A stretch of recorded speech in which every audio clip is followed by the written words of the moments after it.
The air crackled with tension as Maya clutched her phone, her friend's reckless suggestion echoing, "Well then, if I were you, I'd turn around and throw it back in her face. Stalk her." "Stalk her?" Maya whispered into the receiver, her knuckles white. "What is that going to prove?"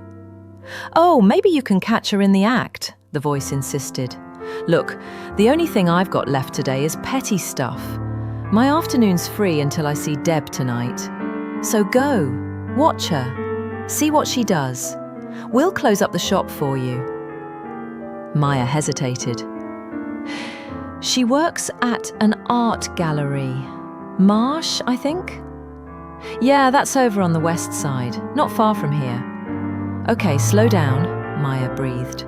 "Are you sure I should get that close? If it's not her stalking me, this could blow up in my face." "But if it is," Maya countered, a sliver of desperate hope in her voice, "then I'll have the proof I need." A sigh crackled down the line. "Fine, just don't say I didn't warn you."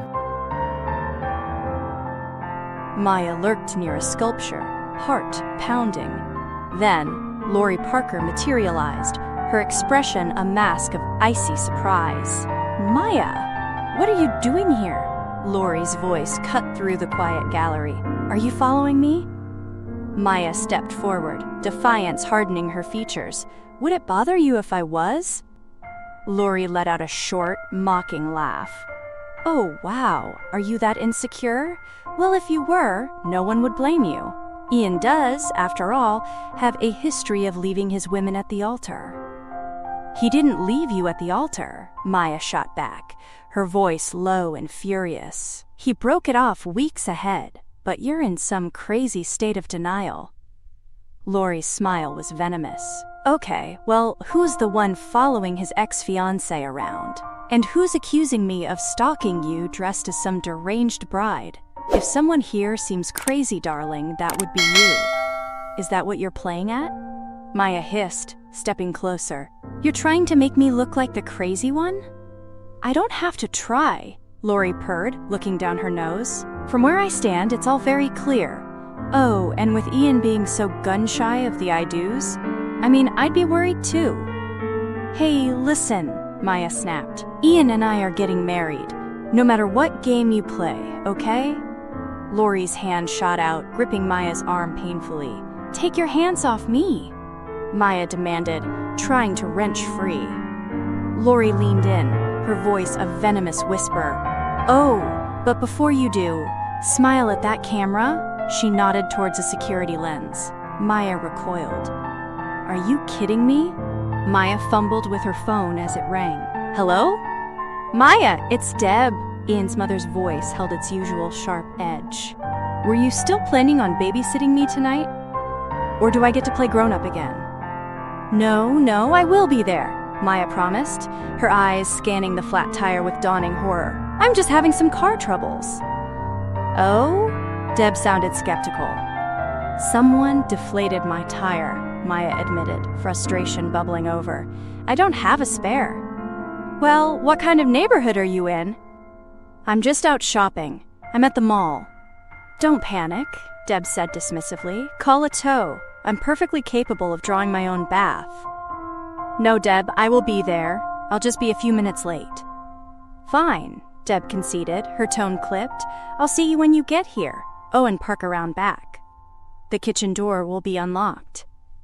"Okay, thanks." Maya hung up, staring at the sabotage tire. "Really, this is ridiculous. I can run my own damn bath," she muttered, echoing Deb's earlier sarcasm, but her voice trembled with unease. Inside the grand, silent house, Deb shuffled towards the stairs, her bad hip protesting. A floorboard creaked.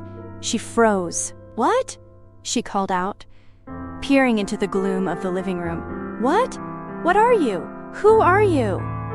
Panic tightened her throat. She backed towards the stairs. "What are you doing here? Go away! Go away! What do you want? Get out of here!" Footsteps echoed. "What are you doing?"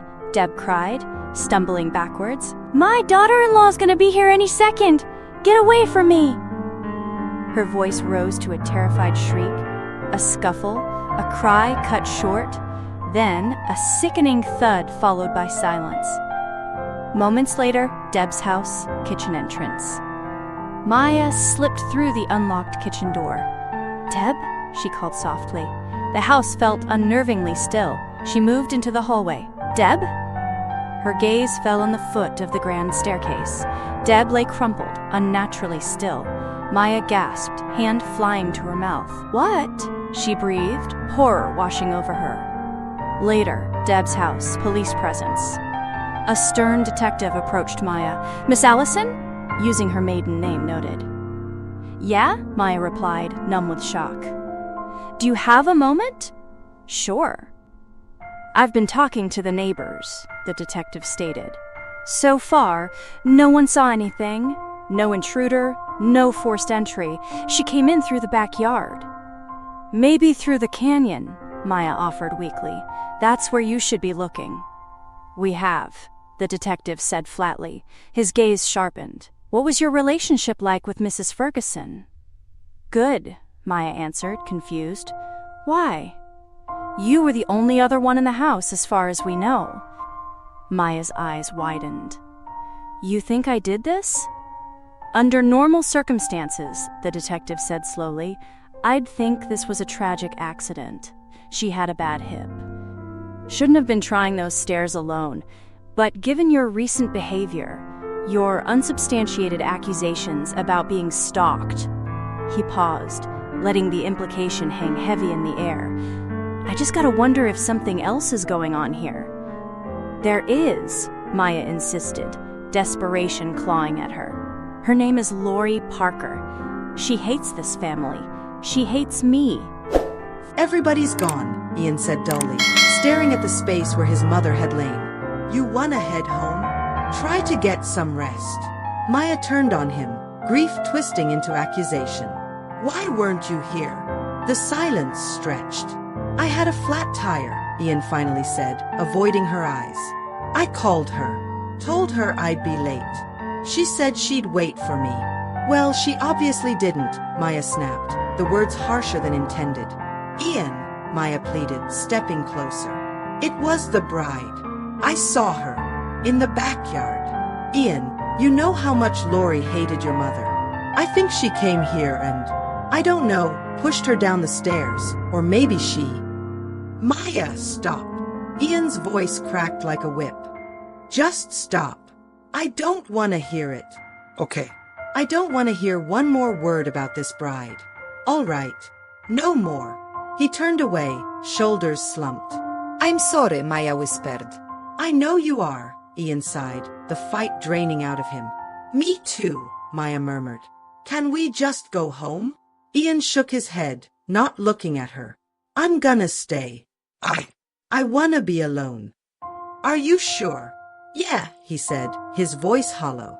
"I just gotta think about some things." "Okay," Maya conceded, her heart breaking. "Okay, yeah. I'll, call you in the morning." She moved towards the door.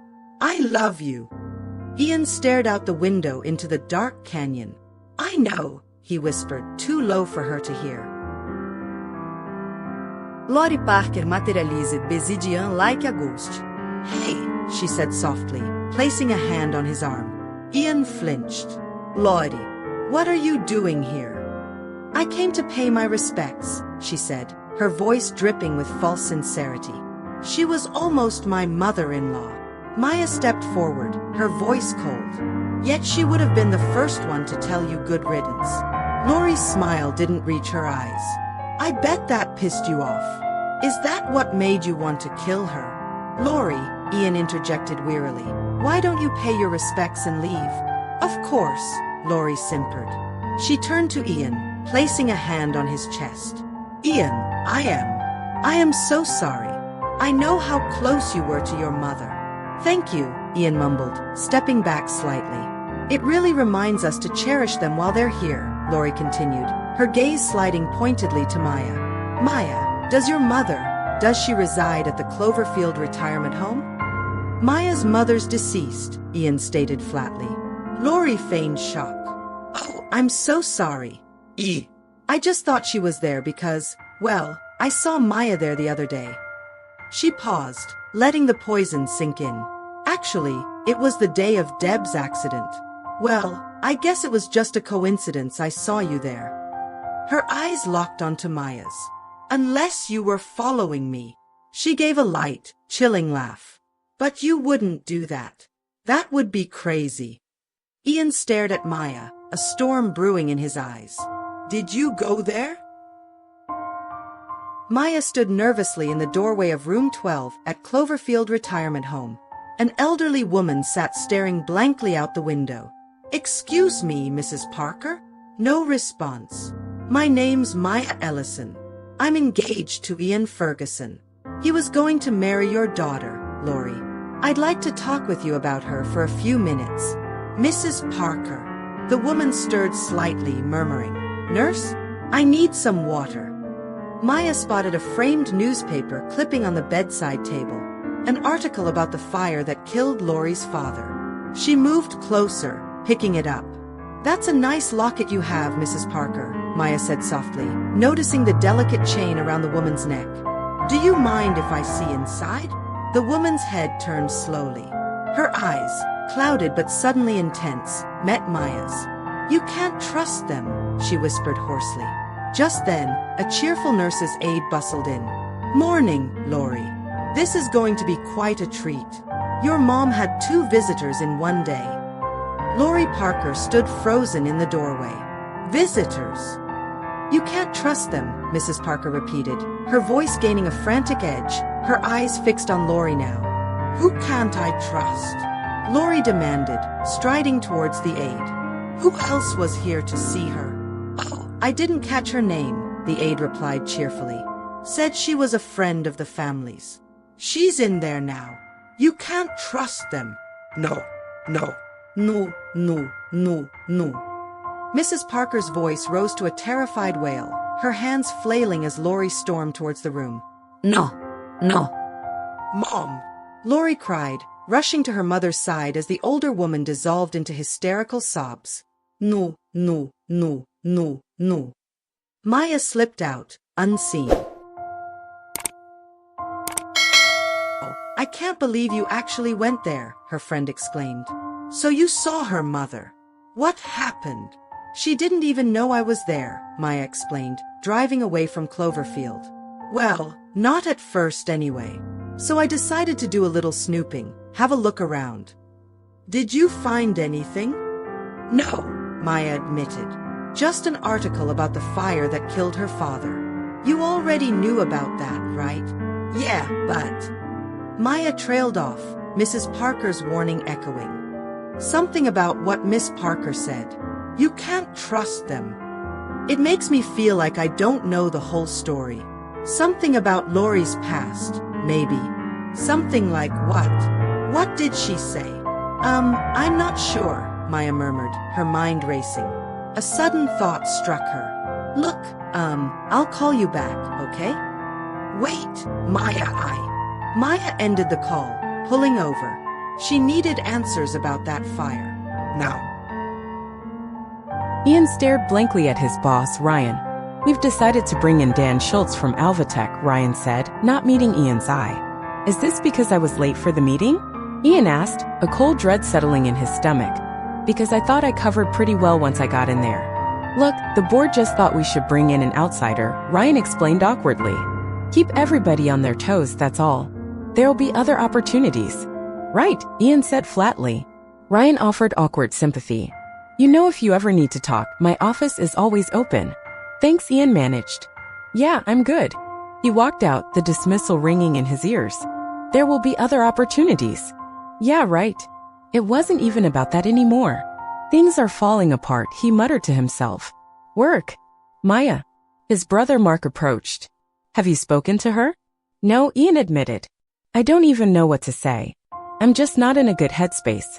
Thing is, I'm not even mad at her. He looked haunted. I should have been there. I should have been there to take care of Mom.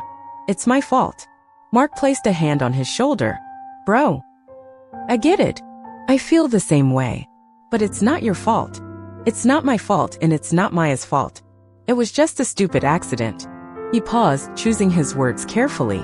Look, maybe planning a wedding and getting married isn't what you need right now. Just put it on ice for a bit. Take some time for yourself. I don't think anyone would blame you.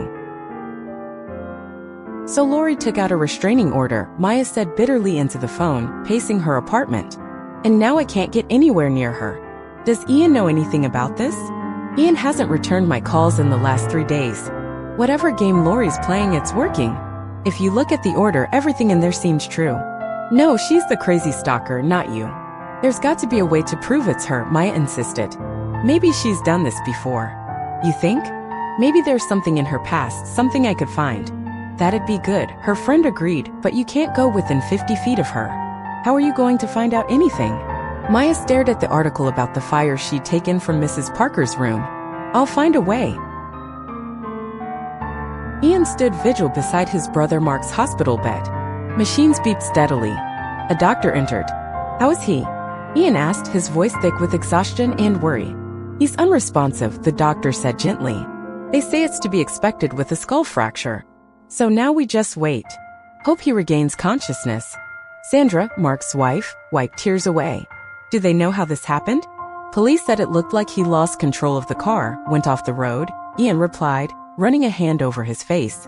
A sickening thought hit him. I think maybe he wasn't talking to me. On the phone. Just before the crash. Ian, don't do that to yourself, Sandra pleaded. It's just, first Mom and now Mark. He looked at his unconscious brother, guilt a crushing weight. I'm really grateful I haven't lost you. He squeezed Sandra's hand. I'm really sorry. You have nothing to apologize for, Sandra whispered. Your brother's going to be all right. Okay? We all are. The doctor checked the monitors. His vitals are stable. The results from his CAT scan show the bleeding has stemmed. He's going to be okay? As with any brain injury, the first 24 hours are crucial.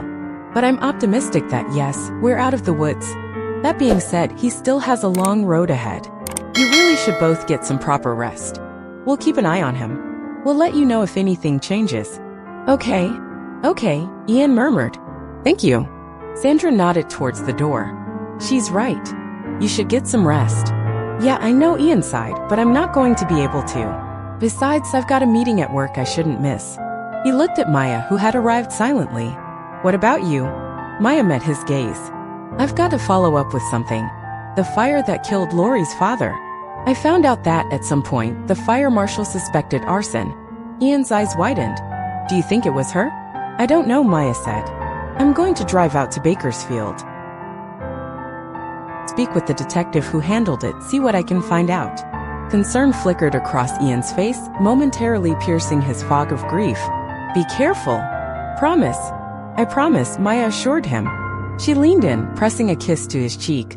Love you. Ian sat stiffly in the conference room, forcing himself to focus as Dan Schultz droned on about West Coast expansion and vested interests.